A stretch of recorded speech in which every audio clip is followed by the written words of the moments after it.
ದಿನದಿಂದ ದಿನಕ್ಕೆ cyber crime ಕೇಸ್ಗಳು ಹೆಚ್ಚಾಗ್ತಿದೆ. ಕೂತಲ್ಲೇ ಸಾವಿರಾರು ಕೋಟಿ ಲೂಟಿ ಮಾಡ್ತಿದ್ದಾರೆ. ಡಿಜಿಟಲ್ ಕ್ರೈಮ್ ರೇಟ್ ಮಟ್ಟ ಹಾಕೋಕೆ ಸೈಬರ್ ಕಮಾಂಡ್ ಸೆಂಟರ್ ಆಕ್ಟಿವ್ ಆಗಿದೆ. First case first mega raid ಮಾಡಿದೆ. ಕೂತಲ್ಲೇ ಸಾವಿರಾರು ಕೋಟಿ ದೋಚ್ತಿರೋರ ಮೇನ್ ಸೋರ್ಸ್ ನ ಪತ್ತೆ ಹಚ್ಚಿದ್ದಾರೆ. ಅಮಾಯಕ ಜನರ ಅಕೌಂಟ್ಗಳು ಸಾವಿರಾರು ಕೋಟಿ ಲೂಟ್ಗೆ ಸಹಾಯ ಆಗ್ತಿತ್ತು ಅನ್ನೋದು ಗೊತ್ತಾಗಿದೆ.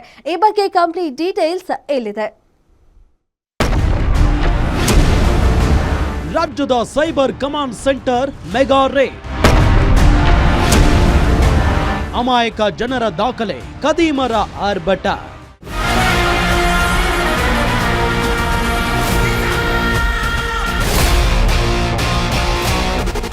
ಹೌದು, ಇತ್ತೀಚೆಗೆ ಸೈಬರ್ ಕ್ರೈಮ್ ಕದೀಮರ ಅಟ್ಟಹಾಸ ಮಿತಿ ಮೀರಿದೆ.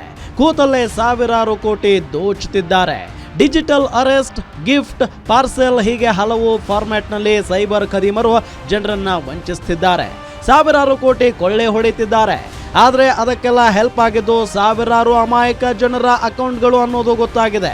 ರಾಜ್ಯದಲ್ಲಿ ಸೈಬರ್ ಕಮಾಂಡ್ ಸೆಂಟರ್ ಈಗ ಆಕ್ಟಿವ್ ಆಗಿದ್ದು ಮೊಟ್ಟ ಮೊದಲ ಮೆಗಾ ರೇಡ್ನಲ್ಲಿ ಸ್ಫೋಟಕ ವಿಚಾರಗಳು ಬಯಲಾಗಿದೆ.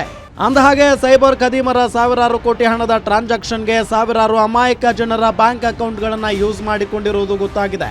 ಮ್ಯೂಲ್ ಅಕೌಂಟ್ಗಳ ಮೂಲಕ ಸೈಬರ್ ಕದೀಮರು ಜನರಿಗೆ ವಂಚನೆ ಮಾಡ್ತಿದ್ರು ಅನ್ನೋದು ಬೆಳಕಿಗೆ ಬಂದಿದೆ. 10 ರಿಂದ 20 ಸಾವಿರ ಕೊಟ್ಟು ಜನರಿಗೆ ಅಕೌಂಟ್ಗಳನ್ನ ಓಪನ್ ಮಾಡಿಸ್ತಿದ್ದ ಮ್ಯೂಲ್ ಹೆರ್ಡರ್ಸ್ಗಳನ್ನ ರಾಜ್ಯ ಕಮಾಂಡ್ ಸೆಂಟರ್ನ ಅಧಿಕಾರಿಗಳು ಪತ್ತೆ ಹಚ್ಚಿದ್ದಾರೆ. ಮಾಹಿತಿ ಮೇರೆಗೆ ಬೆಂಗಳೂರು, ಮೈಸೂರು, ಮಂಗಳೂರು, ಚಿತ್ರದುರ್ಗ, ಗುಲ್ಬರ್ಗ ಹೀಗೆ ರಾಜ್ಯದ ಹಲವು ಜಿಲ್ಲೆಗಳಲ್ಲಿ ಸೈಬರ್ ಕಮಾಂಡ್ ಸೆಂಟರ್ನ ಅಧಿಕಾರಿಗಳು ದಾಳಿ ನಡೆಸಿದ್ದಾರೆ. ಈ ವೇಳೆ ಸುಮಾರು 40 ಸಾವಿರಕ್ಕೂ ಹೆಚ್ಚು ಮ್ಯೂಲ್ ಅಕೌಂಟ್ಗಳ ಮೂಲಕ ಸೈಬರ್ ಕದೀಮರು ವಂಚನೆ ಮಾಡ್ತಿದ್ರು ಅನ್ನೋ ಸ್ಫೋಟಕ ವಿಚಾರ ಬೆಳಕಿಗೆ ಬಂದಿದೆ. ನಿನ್ನೆಯಿಂದ ಮೆಗಾ ರೇಡ್ ಶುರು ಮಾಡಿರುವ ಕಮಾಂಡ್ ಸೆಂಟರ್ನ ಅಧಿಕಾರಿಗಳು ಸೆನ್ ಪೊಲೀಸ್ ಠಾಣೆಗಳಲ್ಲಿ 14 ಪ್ರಕರಣಗಳನ್ನು ದಾಖಲಿಸಿ 13 ಮಂದಿ ಆರೋಪಿಗಳನ್ನ ಬಂಧಿಸಿದ್ದಾರೆ.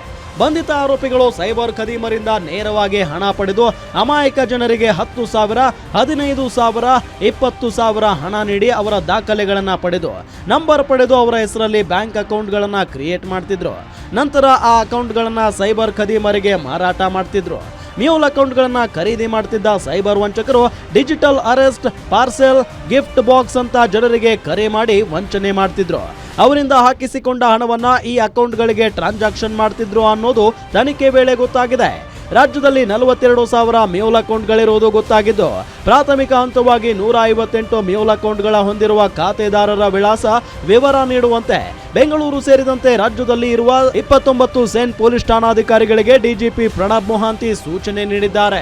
ರಾಜ್ಯದಲ್ಲಿ ಇದೇ ಮೊಟ್ಟ ಮೊದಲ ಬಾರಿಗೆ ಮ್ಯೂಲ್ ಅಕೌಂಟ್ಗಳ ಬಗ್ಗೆ ಸೈಬರ್ ಕಮಾಂಡ್ ಸೆಂಟರ್ ಅಧಿಕಾರಿಗಳು ಪತ್ತೆ ಹಚ್ಚಿದ್ದಾರೆ. ಸದ್ಯ 42,000 ಮ್ಯೂಲ್ ಅಕೌಂಟ್ ಸಂಬಂಧಿಸಿದ ತನಿಖೆ ಮುಂದುವರೆದಿದೆ. ಸಾವಿರಾರು ಕೋಟಿ ವ್ಯವಹಾರ ನಡೆದಿರುವುದು ಗೊತ್ತಾಗಿದೆ. ಇದರಲ್ಲಿ ಬ್ಯಾಂಕ್ ಅಧಿಕಾರಿಗಳ ಕೈವಾಡ ಇರೋ ಶಂಕೆಯೂ ಹೆಚ್ಚಾಗಿದೆ. ಸದ್ಯ ತನಿಖೆ ಶುರು ಮಾಡಿರೋ ಸೈಬರ್ ಕಮಾಂಡ್ ಸೆಂಟರ್ ಅಧಿಕಾರಿಗಳು ಸೈಬರ್ ಕದೀಮರ ಮೂಲ ಪತ್ತೆ ಹಚ್ಚುತ್ತಿದ್ದಾರೆ. ಒಟ್ಟಿನಲ್ಲಿ ನೀವು ಕೂಡ ಯಾರಾದ್ರೂ ಬಂದು ಅಕೌಂಟ್ ಓಪನ್ ಮಾಡಿ ಕೊಡ್ತೀನಿ ಅಂದ್ರೆ ಹುಷಾರಾಗಿರಿ, ಇಲ್ಲವಾದ್ರೆ ನಿಮ್ಮ ಹೆಸರಲ್ಲಿ ಕೋಟಿ ಕೋಟಿ ಲೂಟಿ ಆಗೋದು ಪಕ್ಕಾ. Ajay Kumar, crime bureau, guarantee news, Bengaluru.